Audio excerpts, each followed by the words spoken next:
possa ser, de fato, incomodado pelo Espírito Santo de Deus. Porque, para isso, o Espírito Santo de Deus, ele desceu.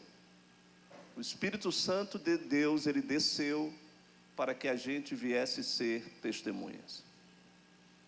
E a gente só pode ser testemunha. Uma testemunha, ela só é testemunha daquilo que ela viu e ouviu.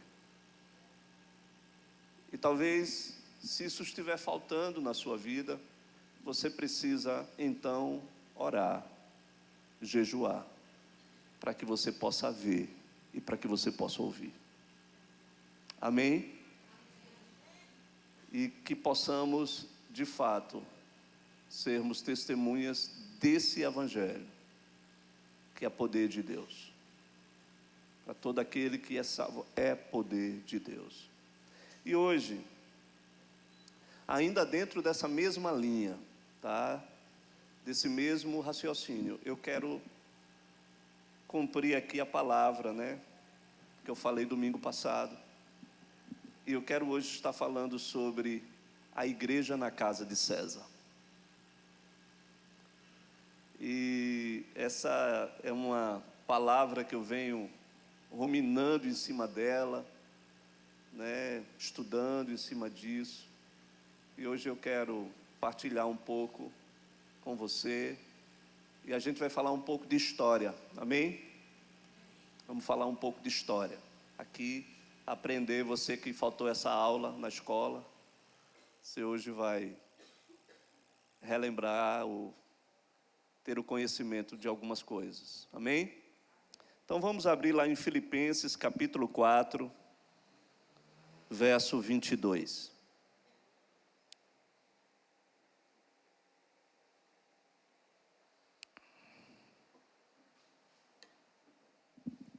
Essa palavra, ela me remeteu a pesquisar muito, né? Principalmente sobre a vida, o ministério do apóstolo Paulo, né? De toda a sua ação, e de como Deus usou esse homem de forma tão extraordinária. E a gente começou a fazer algumas descobertas que talvez estivesse um pouco, de forma não clara, não tão evidente, e quando você se debruça em cima disso, você começa a ter algum entendimento e uma revelação nova a esse respeito, né? Mas vamos lá, Filipenses capítulo 4, verso 22, ele diz, ele está terminando essa epístola, né, aos Filipenses, e ele estava fazendo as devidas saudações que ele faz em todas as suas cartas. Mas só que aqui ele traz um fato interessante. Um fato de que se você não vai mergulhar dentro da história, você vai passar desapercebido de você. Mas ele diz, todos os santos vos saúdam, mas principalmente os que são da casa de César. E você sabe que César, ele era um imperador romano. E como é que nessa altura já da trajetória da jornada de Paulo, ele está fazendo menção de irmãos de uma igreja que foi levantada e que ele está referenciando esses irmãos como os santos. E ele está fazendo uma saudação, está abrindo aqui uma particularidade, uma exclusividade, está enfatizando que todos os irmãos lá em Filipos estavam saudando, mas principalmente aqueles santos que foram gerados dentro da casa de César. Como gerar, irmãos, santos dentro do próprio Império Romano? Como gerar uma igreja debaixo de todo o poderio e de toda a perseguição que a casa de César impunha sobre os cristãos naquele momento. Como falar de tudo aquilo que foi gerado através da intenção desse homem de ir a Roma, e que a gente vai descobrir isso, e de ver todo um propósito que precisava ser concretizado a partir da disponibilidade e do sentimento de missão e cumprimento de propósito na vida de um homem que foi separado por Deus, especificamente para isso. Então, a conjuntura daquele momento do próprio Império Romano, né, que estava vivendo o ápice, o seu melhor momento do seu poder político, social e religioso. O Império Romano, ele estava naquele momento de auge e de reconhecimento, né? Os Césares, né, que eram os imperadores, viviam aquilo que foi estabelecido pela cultura romana, pelos filósofos, pelos poetas romanos, onde eles estabeleceram, diante desse momento e do poderio do Império Romano, o que eles chamavam de a Pax Romana. A Pax Romana era a paz de Roma. E eles declaravam que essa paz de Roma, esse termo usado, é pela pungência do Império Romano, né? E essa pungência do Império Romano, ela foi definida, declarada também através da idolatria e do culto dos imperadores. Porque os imperadores, eles eram reconhecidos como deuses para Roma. E isso era uma coisa muito arraigada, esse orgulho de ser cidadão romano, era uma estirpe diferenciada de todos os outros povos que foram conquistados pelo próprio Império Romano. Ser cidadão romano era uma estirpe, era algo de nobreza, né? Era algo que se distinguia em relação aos outros povos que foram governados, né? E existia muitas declarações, existiam monumentos que falavam que toda a honra era dada ao Deus Augusto César. E Augusto, ele significava naquela época, né, aquela pessoa que era o abençoado, era o salvador do gênero da humanidade. Eles eram reconhecidos assim. Existiam, na verdade, essas declarações, existiam até decretos que declaravam de que estes homens, eles reconhecidamente como os deuses de Roma, eles precisavam ser adorados e reconhecidos assim, né? Quando Jesus, ele fala, e ele é interpelado pelos religiosos que queriam pegar ele a respeito, né, de César, e quando Jesus ele pega essa moeda, e sobre essa moeda está lá a esfinge de César, e o Senhor disse: dai a César o que é de César, e dai a Deus o que é de Deus, né? Naquele, César, ele impôs a sua imagem dentro, na sua própria moeda, para declarar e reafirmar essa sua deificação, como o homem a ser reconhecido e a ser deificado diante do seu próprio povo. Então, todo esse cenário era um cenário muito bem compreendido, tanto pelos cidadãos romanos, como também por todos os outros reinos que foram conquistados por Roma, né? Então, tudo isso era a casa de César. Mas existiam muitas outras coisas que eram muito peculiares à situação que Roma estava vivendo naquele momento, né? E o apóstolo Paulo, ele por nascimento, né? Porque ele nasceu lá em Tarso, era uma região da província da Sicília, que hoje seria...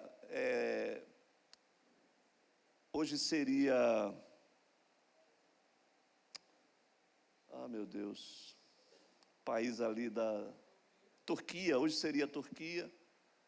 Então, Paulo, ele por nascimento, ele também tinha a cidadania romana, né? Então, isso lá na frente veio a servir a Paulo de algo que foi valioso, em toda uma estratégia que Deus montou para que Paulo viesse a se colocar entre reis, entre imperadores e pessoas importantes dentro do Império Romano, né? Mas ser cidadão romano dava esse direito até de oprimir os outros que não fossem cidadãos romanos. E esses outros povos eram povos que eram muito abusados, que eram povos que sofriam diante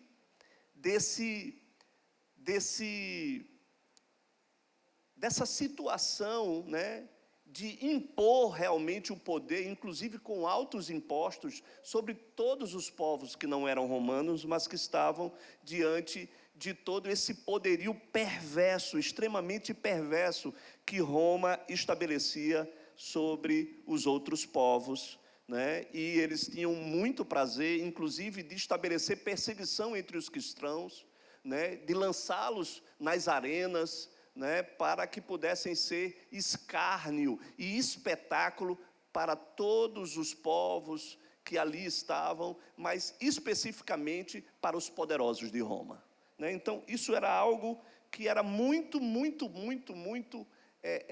intensificado e vivenciado, né, da perseguição romana contra os cristãos. E, apesar de toda a corrupção que existia, a imoralidade era uma coisa terrível em Roma, né? A depravação era uma coisa descomunal. A gente não tem ideia. Às vezes a gente fica falando que nós estamos vivendo um tempo realmente muito difícil, mas a realidade de Roma já naquela época era uma realidade de imoralidade, de depravação descomunal. E isso era vivenciado a partir da alta corte romana e a partir também dos reis e imperadores de Roma, que também viviam essa vida de uma imoralidade sem precedentes. O Império Romano era um império realmente de traição, era um império de imoralidade, de depravação sem precedentes, né? E essa realidade era uma realidade que Paulo, ele declara logo nos primeiros capítulos do livro de Romanos. Quando a gente vai estudar a história, a gente entende que tudo aquilo que ele coloca era a realidade daquilo que era visto no Império Romano. Lá em Romanos 1, a partir do verso 20, vamos lá, só para a gente ter uma ideia e para que a gente possa compreender que realidade era essa que era vivenciada em Roma e qual foi o desafio que Paulo teve para que você compreenda bem esse cenário e possamos nos sentir desafiados no tempo que nós estamos vivendo hoje, para que nós também venhamos fazer a diferença, assim como Paulo fez dentro do Império Romano. Amém? Vamos lá. Romanos capítulo 1, a partir do verso 20. Vamos lá ver o que é que Paulo, ele declarou e tudo aquilo que ele colocou a respeito desse cenário de Roma era aquilo que era vivenciado a partir do próprio império. Ele dizia: porque os atributos invisíveis de Deus, assim o seu eterno poder, como também a sua própria divindade, claramente se reconhecem, né? Desde o princípio do mundo, sendo percebidos por meio das coisas que foram criadas. Tais homens são, por isso, indesculpáveis. E aí ele começa a falar: porquanto, tendo conhecimento de Deus, não glorificaram como Deus, nem lhe deram graças, antes se tornaram nulos em seus próprios raciocínios, obscurecendo-se-lhes o coração insensato, inculcando-se por sábios, mas tornaram-se loucos. Ali Roma era o centro da sabedoria helenista, toda a influência greco-romana estava estabelecida ali, e eles se achavam o povo mais sábio do mundo, mas a sua sabedoria se tornou loucura, e Paulo descreve isso, e ele disse: mudaram a glória de Deus incorruptível em semelhança da imagem de homem corruptível, porque o homem estava sendo adorado no lugar de Deus. E ele continua: bem como aves e quadrúpedes e répteis, a idolatria. Por isso Deus entregou tais homens à imundícia, pela concupiscência de seu próprio coração, para desonrarem o seu corpo entre si. Aí ele fala da depravação que já existia dentro de Roma e encrostado dentro do próprio Império Romano. E ele diz: pois eles mudaram a verdade de Deus. Diga: verdade de Deus. Olha se a gente não vive também um cenário semelhante a esse. Pois eles mudaram a verdade de Deus em mentira, adorando e servindo a criatura no lugar do Criador, o qual, bendito eternamente, amém.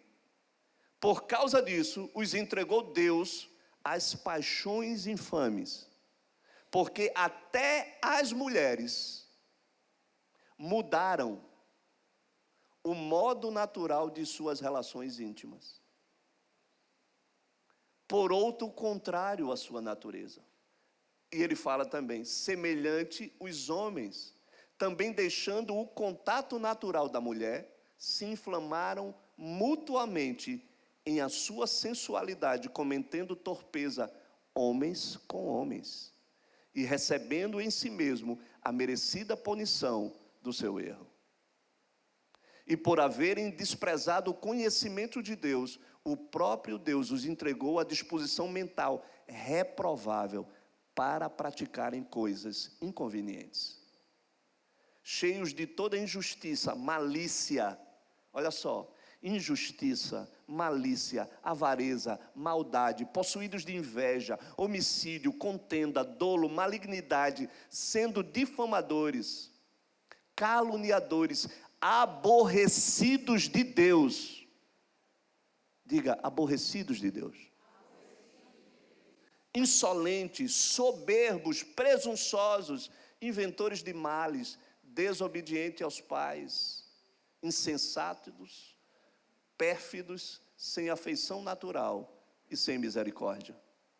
Ora, conhecendo eles a sentença de Deus, de que são passíveis de morte os que tais coisas praticam, não somente as fazem, mas também aprovam os que assim procedem. Essa era a realidade de Roma.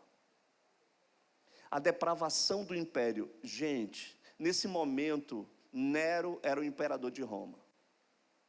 Alguém conhece a história de Nero? Eu fui visitar, não, você não tem ideia, não. A história de Nero não dá num filme. A história da família de Nero não dá num filme, irmãos.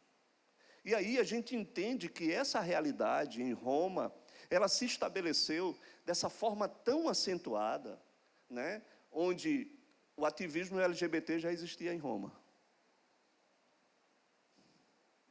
A depravação já existia em Roma. Exatamente do jeito que ele fala: homens com homens, mulheres com mulheres, né? O nível era absurdo. Absurdo. E a história, quando você visita a história de Nero, que era um imperador naquele momento, nossa, você fica simplesmente chocado.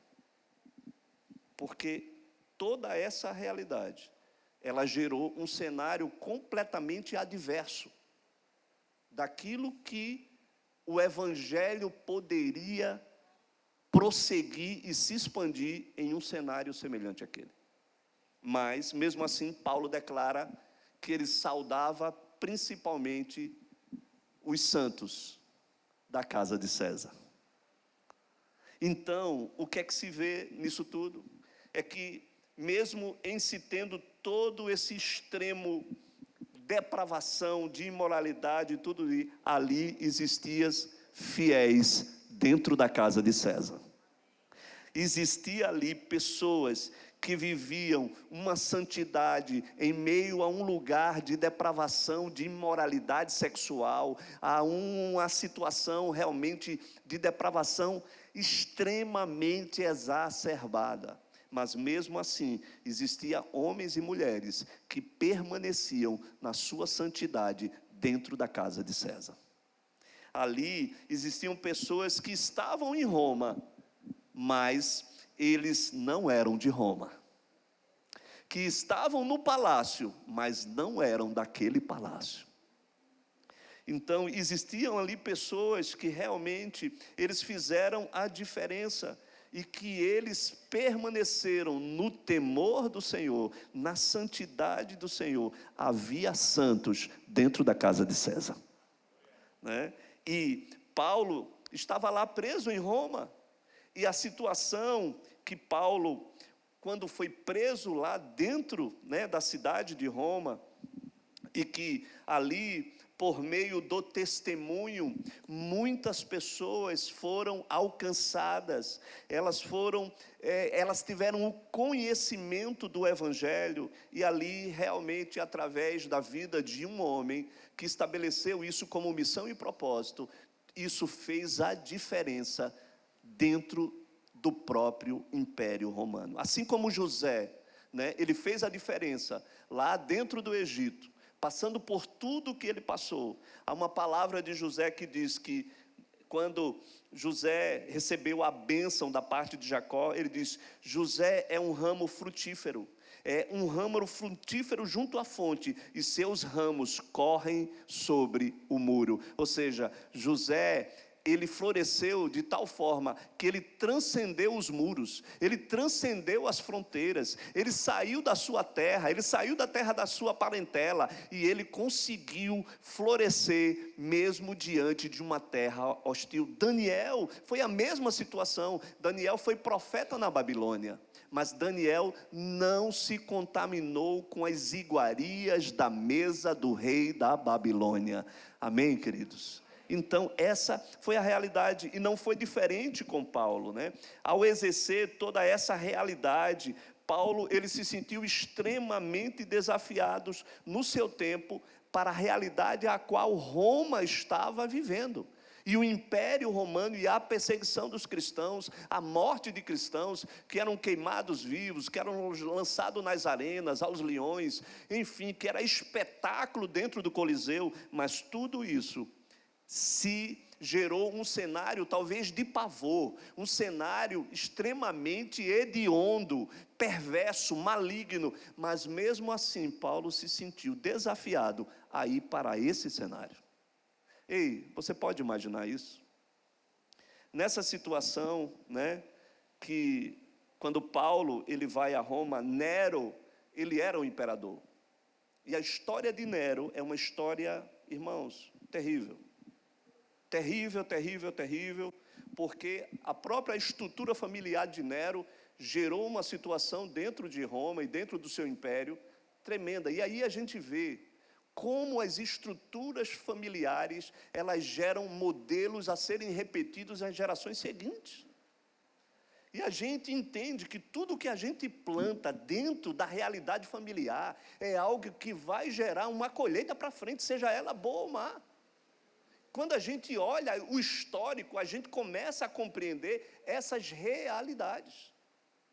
E aí, conta a história, né, que Nero, ele tinha um pai que era extremamente também cheio de intrigas, traições, né? O Império Romano naquela época, né, o próprio pai de Nero foi acusado de traição, de adultério e até de incesto com a sua própria família. E a pedofilia dentro de Roma, ela é algo legalizado. Dá para imaginar isso, irmãos? Que cenário terrível isso, dentro do próprio Império Romano.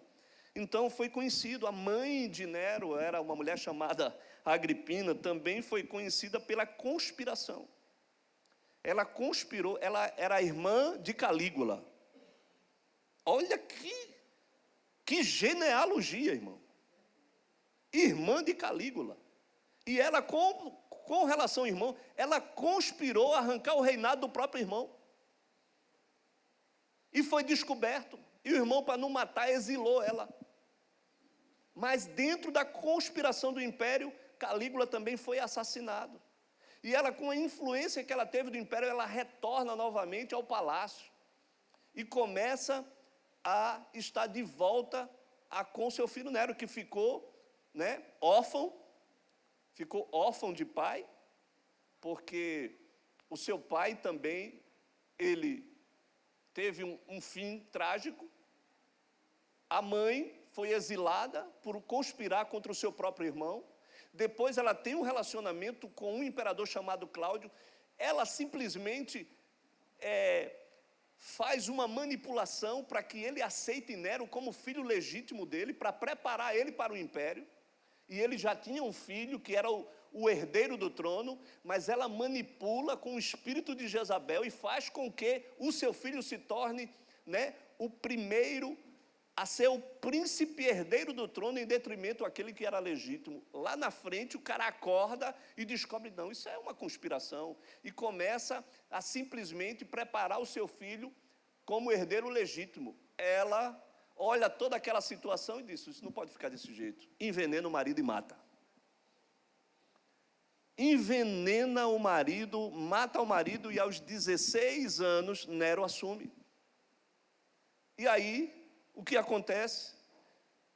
Ele começa a ter um romance com escrava, a mãe se revolta com ele, confronta ele, e diz e conta toda a história, dizendo que ele não era o herdeiro legítimo do trono, que o herdeiro legítimo do trono era o filho, né, do imperador Cláudio, aquele que realmente tinha o direito, né, sobre o trono. Nero se revolta, né? Esse menino era um menino que o nome dele era Britânico, e Nero se revolta com esse confronto dela, e aí o menino estava crescendo, e ela já queria colocar o menino, porque Nero não estava mais ouvindo ela, e aí Nero, quando o menino estava pronto para ter a maioridade, subitamente o menino morre, porque Nero mata o menino. E diz que ele teve uma convulsão e que morre, mas o menino morre também envenenado. A mãe se revolta. Para resumir a história, ele mata a mãe, depois mata as duas esposas, a segunda grávida mata a pontapés. Esse foi o cenário de Nero. E esse era o cenário que era estabelecido dentro do Império Romano. Intriga, traição, assassinato, depravação, tudo que você pode imaginar. Esse era o cenário. Eu estou falando isso historicamente apenas para que você entenda aonde Paulo ele veio a estar nesse momento dentro do Império Romano. E você sabe o que é que acontece no meio disso tudo? Que no meio daquele palco de horror, Paulo estabelece uma plataforma de evangelismo. No meio daquela situação, mesmo Paulo preso, ele diariamente, ele tinha um contato com os soldados da guarda pretoriana. O que é que aconteceu com Paulo, irmãos? Me escute bem. Paulo estava preso em Jerusalém durante 2 anos. Ele era cidadão romano. Ninguém definia. Provavelmente ele iria ser liberto. Mas Paulo chega e diz, eu quero ser julgado em Roma. E Paulo vai para Roma. No meio da viagem tem um naufrágio, todo mundo pensou que ia morrer, o barco se despedaça, Paulo vai para a ilha de Malta, lá ele é picado por uma serpente, mas todos se salvam e ele chega a Roma. Chegando a Roma, Paulo é preso. Como cidadão romano, ele tem o direito de ter uma prisão domiciliar. Nessa prisão domiciliar, ele tem um contato com toda a guarda pretoriana de Roma. O que é que isso quer dizer? Quer dizer que todo o exército de elite de Roma, da terceira tropa, a terceira tropa era a tropa mais famosa de Roma, estava exatamente lá dentro do Império Romano. Paulo preso na sua casa, ele tinha essa habilitação por ser cidadão romano.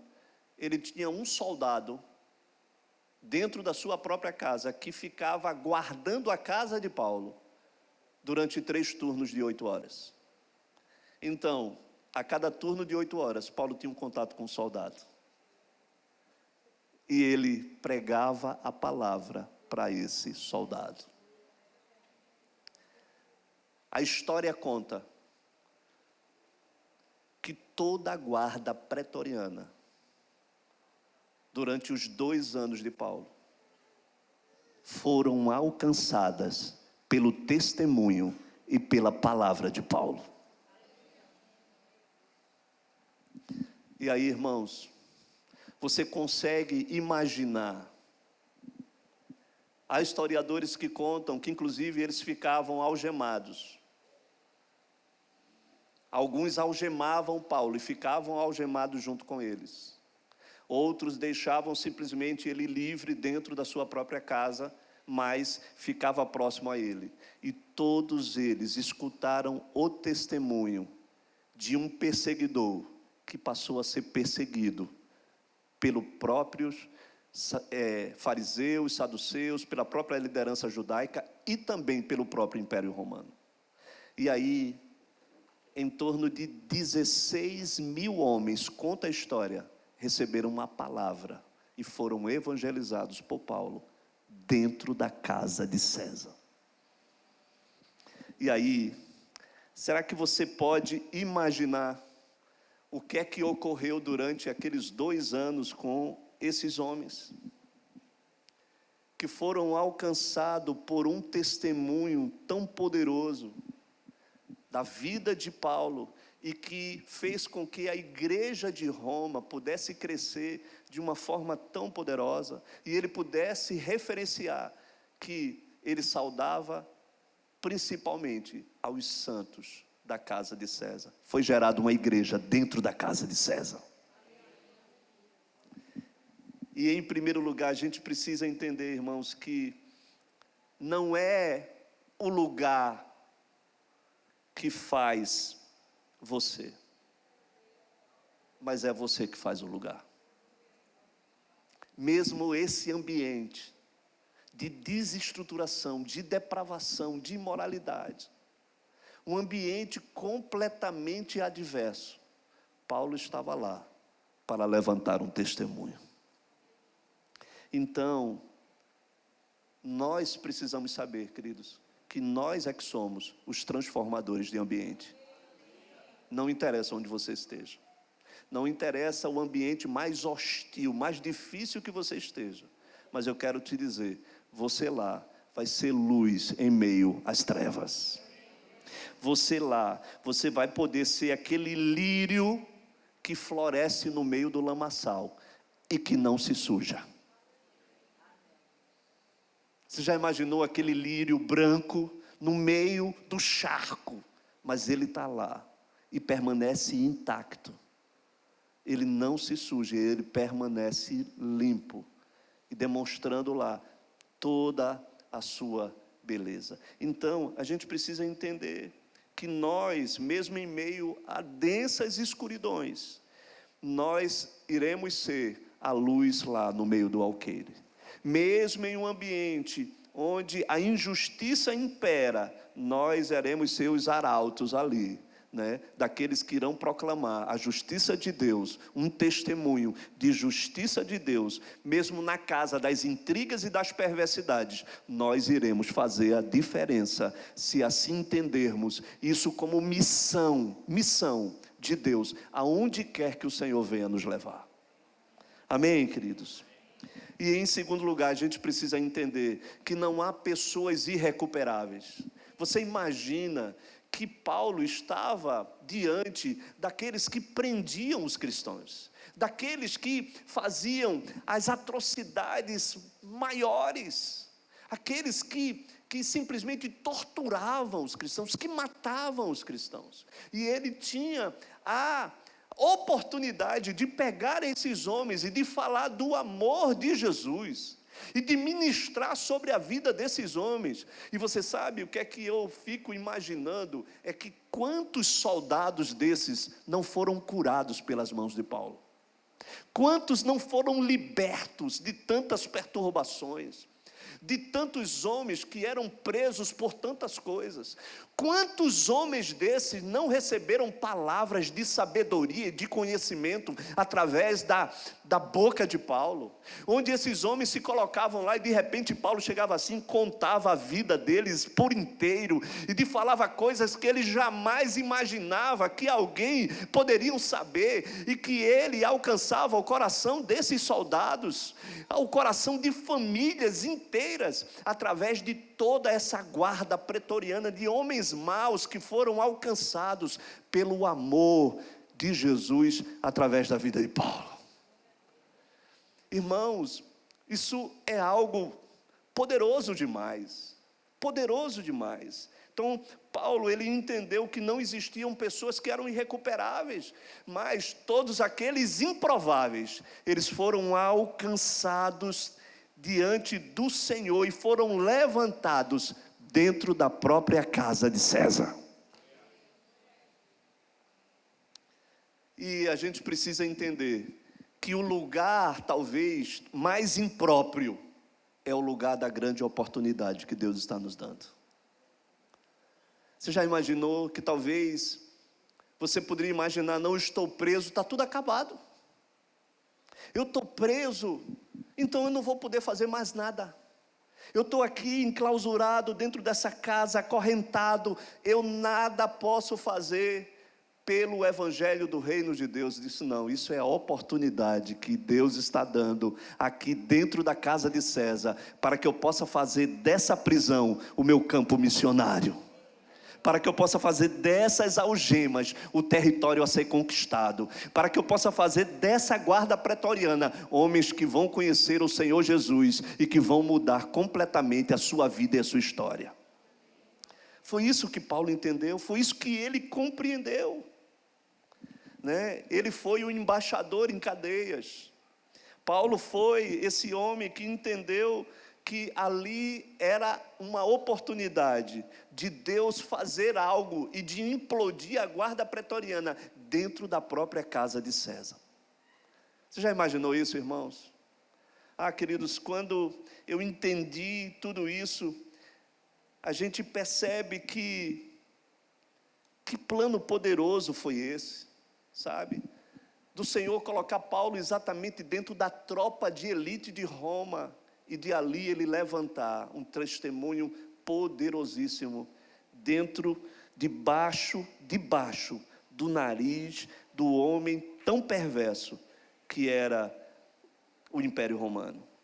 Naquele momento lá, Paulo, ele escreveu, o livro de Filipenses, alegrai-vos sempre, outra vez vos digo, alegrai-vos. Como se alegrar no meio das algemas, no meio da prisão? Mas ele entendia que a sua alegria não consistia em um bem-estar, porque às vezes a nossa alegria, ela consiste em nós estarmos bem, mas a alegria de Paulo não consistia em ele estar bem. A alegria de Paulo consistia em ele cumprir o seu propósito diante de Deus, mesmo que o seu propósito fosse nas algemas e nas prisões. Paulo, ele ganhou mais gente na prisão do que fora da prisão. Dá para você compreender isso? Ele produziu muito mais dentro da prisão do que fora da prisão. A maioria das suas cartas foram escritas dentro da prisão. Irmãos, isso é simplesmente subjugar o infortúnio. Isso é simplesmente subjugar a adversidade. Isso é transformar a situação. Isso é mudar completamente o ambiente de hostilidade, de adversidade, e poder gerar algo para Deus que possa realmente impactar uma cidade inteira. Ele desejou apenas alcançar os pecadores e ali dentro da prisão gerar novos discípulos para o Senhor, em ambientes completamente difíceis, sabe? E você sabe de uma coisa? Paulo, ele poderia ter sido solto em Jerusalém, mas mesmo diante desse cenário em Roma, ele disse, eu quero ir para Roma, eu quero ser julgado por César, eu quero ter um contato com ele, porque Paulo, ele entendia que existia uma janela de oportunidade para ele alcançar os homens mais poderosos, mais perversos, mais difíceis, dentro da própria guarda pretoriana. Sabe por quê? Porque depois de 2 anos, ele foi solto em Roma, porque nada conseguiram provar a ele, nada conseguiram incriminá-lo a respeito de absolutamente nada. E aquilo que ele poderia ter sido livre em Jerusalém, ele foi livre em Roma. Porque sabe o que é que eu creio, irmãos? E aí é segundo o pastor Marcelo. Paulo deve ter recebido uma palavra, uma direção de Deus: vai para Roma. Vai no meio daquele furdunço, no meio daquele caos. Eu quero você lá no meio daquele caos. Eu vou fazer você florescer. Eu vou fazer com que o meu poder se manifeste dentro da casa de César. Essa é a conclusão que a gente tira, porque depois disso, Paulo foi liberto. Ele foi solto.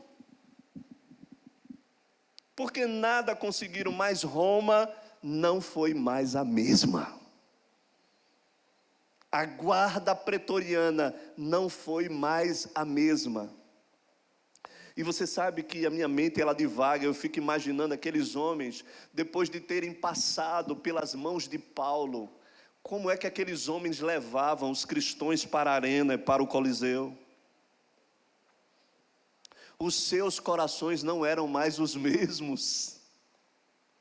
Talvez quantos cristãos não foram poupados, porque esses homens, eles foram alcançados pelo Evangelho. Nós não sabemos, mas nós sabemos que muitos da guarda pretoriana se converteram ao Senhor. Foram curados, foram libertos, as suas famílias restauradas. E o que poderia ser ainda pior foi atenuado, porque muitos chegaram ao conhecimento de Jesus. Meus irmãos, deixa eu falar uma coisa, porque aqui é onde nós queremos chegar. Deixa eu lhe falar uma coisa. Nós, olha para mim, nós reclamamos tanto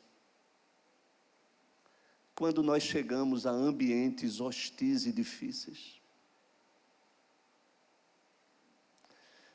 Quantos de vocês reclamam do ambiente de trabalho que vocês têm?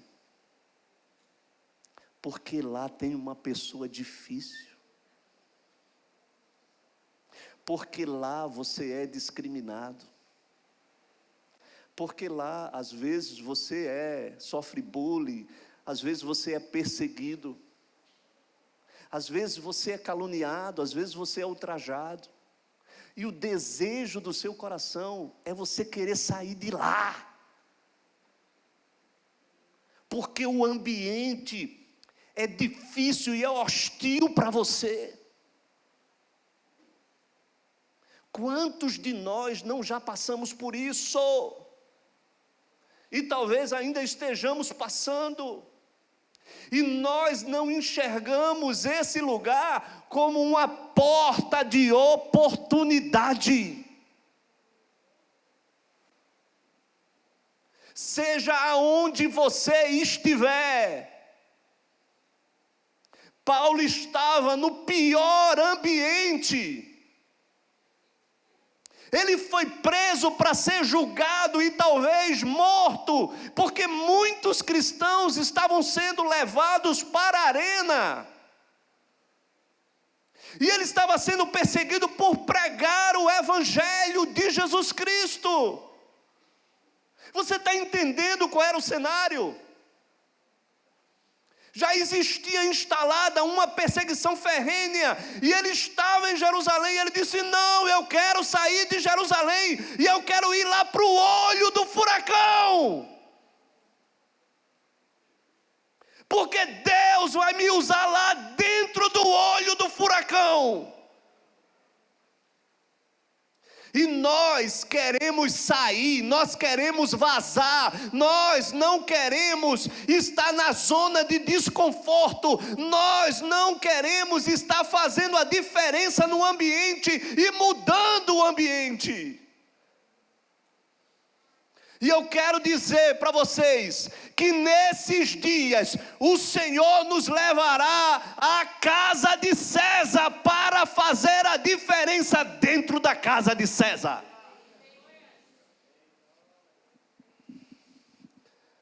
A gente precisa gerar santo dentro da casa de César. Deus precisa nos usar nos ambientes mais adversos possíveis, e nós precisamos entender isso como uma janela de oportunidade para que o Senhor venha estabelecer o governo do reino através da sua vida.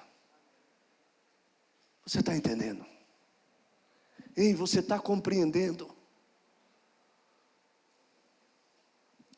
Isso é ser testemunha. Isso é ser testemunha. O ambiente está ruim. A IFPE está aquela situação. A gente vai gerar e vai mudar essa situação. Aonde Deus for nos colocar. Você está entendendo? Você está compreendendo isso? Precisamos ser desafiados nesse tempo, porque os dias eles estão sendo declarados que serão maus, que os homens serão maus. Vê lá em Timóteo como é que vai ser o perfil dos homens dos últimos dias. Mas nós precisamos manifestar a luz. Precisamos manifestar a luz. Precisamos ser os agentes que pelo amor, pela graça, pela misericórdia, pela compaixão, iremos mudar corações, iremos alcançar corações, iremos mudar o cenário, os ambientes eles serão transformados, porque aonde há luz, as trevas são dissipadas. Você está entendendo? Ei, o Senhor não te levou nesse lugar por acaso. Ele está tratando contigo, mas Ele quer te levantar nesse lugar. Ele quer que você faça a diferença, que você mude. As expectativas precisam ser mudadas a partir de cada um de nós, irmãos. Vamos entender isso como missão. Vamos sair da situação confortável e vamos entender que Deus, Ele precisa nos ajudar nos ambientes mais difíceis que existem.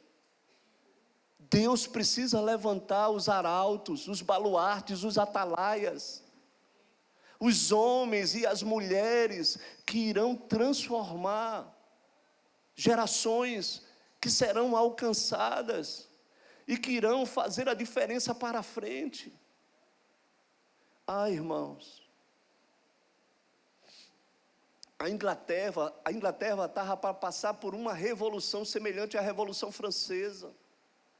Quando aqueles jovens começaram a orar no século XVII para o século XVIII, o avivamento veio sobre a Inglaterra e simplesmente interrompeu uma guerra sangrenta que poderia acontecer.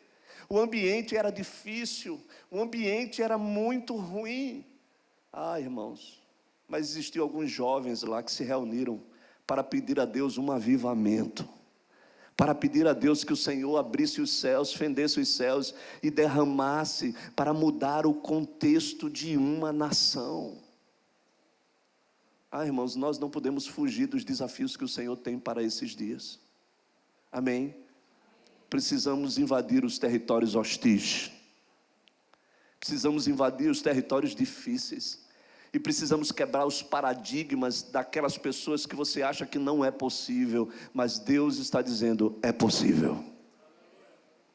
Paulo olhava, e sabe para quem ele olhava? Ele olhava para ele mesmo.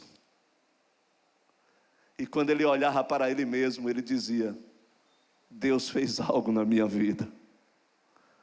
Se Deus fez algo na minha vida, por que Ele não pode fazer na vida de outras pessoas semelhantes a mim?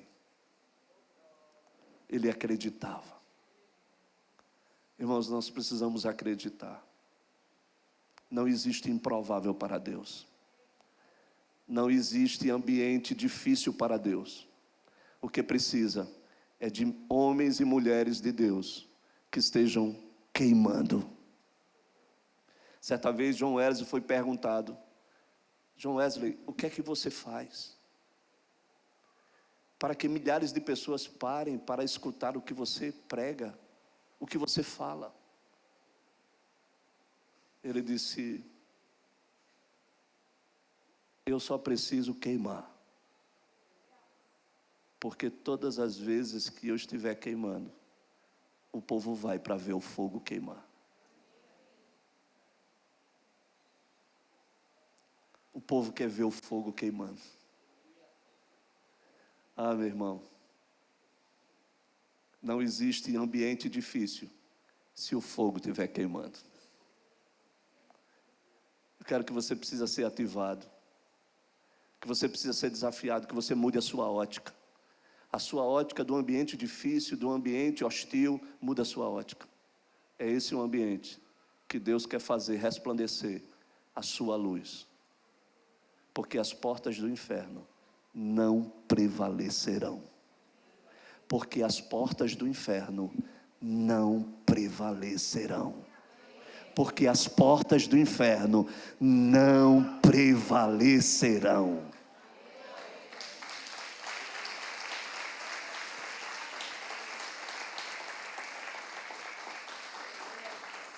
Deus é especialista em fazer essas coisas. O faraó queria matar os primogênitos. Aí Deus chegou e disse, eu vou guardar o libertador na casa do faraó. E pegou Moisés e colocou ele para ser guardado e instruído dentro das barbas do faraó.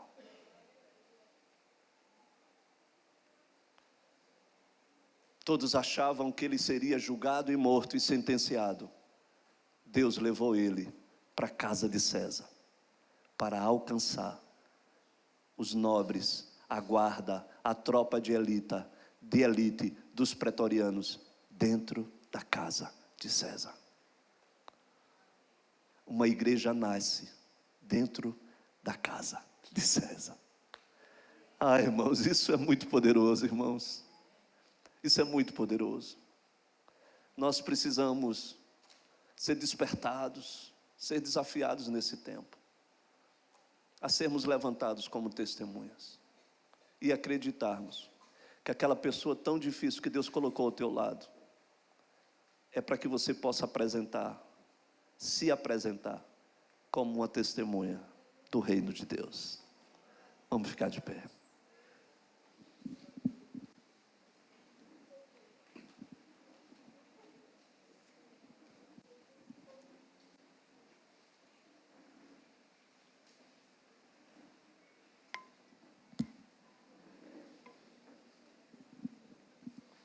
Eu quero que você saia daqui essa noite convicto.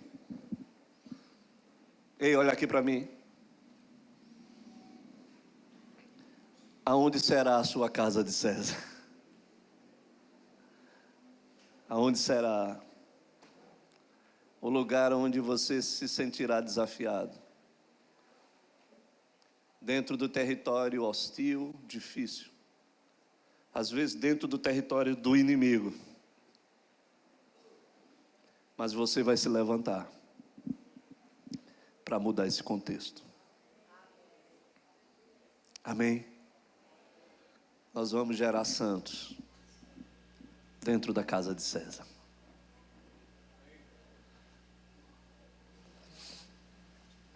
Eu não sei. Eu só sei de uma coisa. Deus quer estabelecer um governo sobre a terra. E Ele nos chamou para estabelecer esse governo. É por isso que esse ano o Senhor me trouxe uma palavra. Eu sei que foi o Senhor, mas infelizmente muitas pessoas aqui ainda não compreenderam. Eu trouxe uma palavra sobre os concursos públicos. Irmãos, entenda isso. Isso é entrar na casa de César. Você está entendendo isso? Passarmos dentro e entrarmos dentro desses locais é entrarmos na casa de César. Para mudar a realidade dentro da casa de César.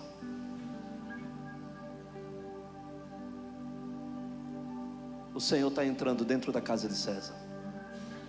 O Senhor está levantando homens e mulheres dentro da casa de César. O Senhor está entrando dentro dos parlamentos. O Senhor tem que entrar dentro do nosso... Nós precisamos entrar dentro do judiciário da nossa nação. A igreja precisa entrar. Precisamos entrar na casa dos Césares. Precisamos entrar na casa dos imperadores dessa nação, daqueles que estão sequestrando a nossa nação, que estão fazendo da nossa nação uma ditadura. Nós estamos vivendo já isso, irmãos. Ei, Deus quer nos levantar para entrarmos na casa de César.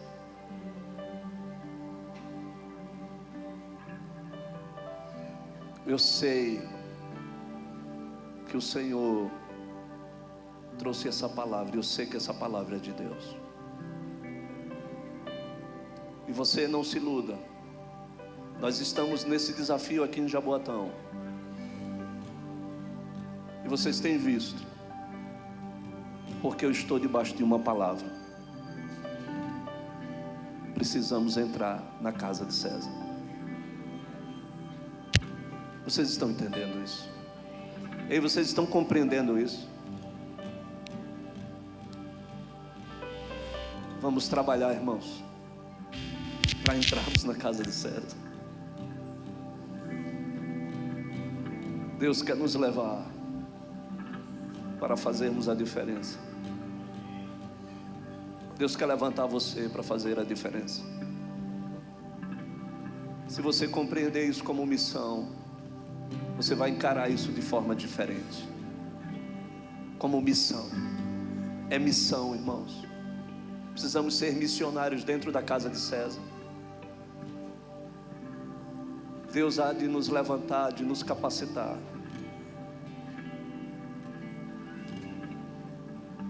Que o Espírito Santo de Deus te inquiete.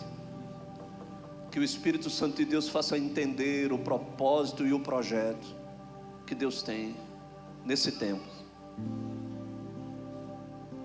Eu creio. E estou dando o melhor que há em mim, para que o Senhor possa fazer a diferença. Ei, um homem pode fazer a diferença quando estiver na centralidade da vontade de Deus. Um homem pode fazer a diferença. Imagina se nós tivermos muitos homens e muitas mulheres. Vamos resgatar a nossa nação de volta, irmãos. Precisamos entender isso. Isso está nas nossas mãos. Não vamos abrir mão da nossa nação.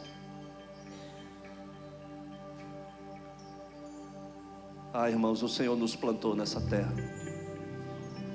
Assim, por onde quer que Paulo passou, por onde quer que ele plantou os seus pés, o Senhor fez algo poderoso. Eu creio que o Senhor tem algo poderoso com o Brasil. Ei, irmão, você acredita no Brasil? Eu acredito no Brasil. Eu acredito na minha nação. Amém. Eu acredito nas palavras proféticas sobre a minha nação. A minha nação é um Barzilai. Barzilai. Sabe o que significa Barzilai? Um amigo de ferro do rei. Um amigo para todas as horas do rei. Aquele que supre o rei no momento mais difícil. Brasil, brasileiro, ele significa Barzilai. Barzilai foi aquele homem que ajudou Davi quando Davi estava fugindo de Absalão, que estava sem roupa, sem comida e sem água. Foi Barzilai que ajudou a Davi. Um amigo do rei, um amigo de Sião. Brasil é o amigo de Sião. E há promessa para todo aquele que é amigo de Sião.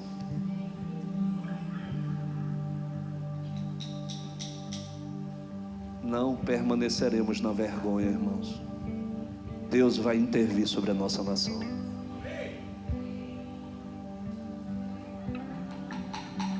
Deus vai derrubar os faraós.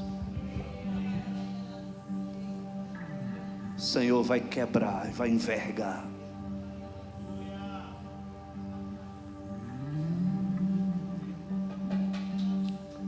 Espírito Santo de Deus. Espírito Santo de Deus. Vem essa noite sobre nós, Senhor. E nos tire desse lugar de conforto, nesse lugar de bem-estar, Senhor. Tira-nos, Senhor. Tira das nossas conveniências pessoais, Senhor. Ah, Senhor, temos vivido um evangelho tão frouxo. Temos vivido um evangelho tão descomprometido, Senhor. Temos vivido um evangelho tão sem propósito e sem consciência de missão, Senhor. Às vezes não temos sido testemunha nos nossos ambientes de trabalho. Não temos sido, Pai. Não temos testemunhado de Ti, Senhor. Nós não temos aproveitado as oportunidades que o Senhor nos dá. Mesmo em um ambiente favorável, nós não nos aproveitamos nem dos ambientes favoráveis. E nós estamos descansados, descomprometidos. Estamos, ó Deus, vazios, numa sequidão de estio, sem graça, sem misericórdia, sem compaixão e sem amor pelo perdido. Meu Deus, Paulo saiu de Jerusalém, quase que morria no naufrágio, quase que morria por um veneno de serpente, mas ele foi para ficar preso em um lugar com o objetivo de alcançar, ó Deus, na prisão, ó Deus, os cidadãos romanos, Pai, a alta corte romana, os soldados mais importantes da guarda pretoriana. Senhor Deus, tira-nos dessa frieza, dessa indiferença, dessa paralisia, Senhor Deus, e tenha misericórdia de nós, e nos ajude a realizar, ó Deus, os atos, as ações que geram um testemunho. Espírito Santo de Deus, vem aqui sobre nós, nos leve às casas de César, Senhor, nos conduza, Senhor Deus, às casas de César, para que possamos brilhar a Tua luz, Senhor. Nós não temos luz própria, Senhor. A nossa luz vem de Ti, Senhor. Tu és a nossa luz. Tu és a nossa luz. Tu és a nossa vida. Tu és a nossa verdade. Tu és o único caminho que nos restou. Para onde nós iremos se Tu tens as palavras de vida eterna, Senhor? Para onde nós iremos, Senhor? Não temos para onde ir, Senhor. Porque escolhido não tem escolha, Senhor. Está amarrado a uma palavra, a uma promessa, a um propósito, a um plano. Ressignifique isso no nosso coração, Senhor. Faz isso, Espírito Santo, e sejamos ativados. Ó Deus, aonde nós fomos plantados, gera em nós testemunhas, Pai. Podemos declarar, ó Deus, declarar aquilo que nós temos visto e ouvido, e podemos falar daquilo que Deus tem feito na nossa vida, Senhor. Os Teus grandes feitos na nossa vida, na nossa casa, na nossa família. Abre porta a nossa boca para que possamos falar, Senhor. Para que possamos declarar, Senhor. Para que possamos alcançar corações. Para que possamos, ó Deus, libertar os cativos, os algemados. Para que possamos proclamar libertação. Ah, Deus, para pôr em liberdade o algemado, para anunciar o ano aceitável do Senhor, para curar o enfermo, Senhor, para despedaçar as cadeias e os portões de ferro, e para declarar que só o Senhor é Deus. Só o Senhor é Deus. Para quebrar as coisas abomináveis do Senhor, e para declarar que o Senhor é perfeito em tudo que faz, e Ele nunca errou, Ele nunca errará. Que Ele acertou quando nos encontrou, e que nós, ó Deus, não queremos decepcioná-lo. Então venha sobre nós essa noite e reaqueça o nosso coração. Tire dessa indiferença, Senhor. Tira-nos dessa indiferença. Põe a causa na nossa vida. Nós precisamos de uma causa pelo que viver, mas também nós precisamos de uma causa pelo que morrer. Põe essa causa dentro de nós. Põe, Senhor. Põe, Senhor. Porque tudo vem de Ti. Tudo é por meio de Ti. E tudo é para Ti, Senhor. As nossas vidas, elas são Tuas, Pai. Vem, Espírito Santo, aqui essa noite e gera arrependimento no nosso coração, Senhor. Gera arrependimento, Espírito de Deus. E traga o Teu zelo. E possamos dizer: alegrai-vos no Senhor. Mais uma vez vos digo: alegrai-vos. Na luta, na tribulação, nas guerras, na escassez, na falta, na perda, na dor. Mas mesmo assim alegrai-vos no Senhor, porque o Teu plano e o Teu propósito está sendo cumprido na nossa vida. É isso que nós queremos, Senhor. É isso que nós queremos. Para isso o Senhor mandou o Consolador.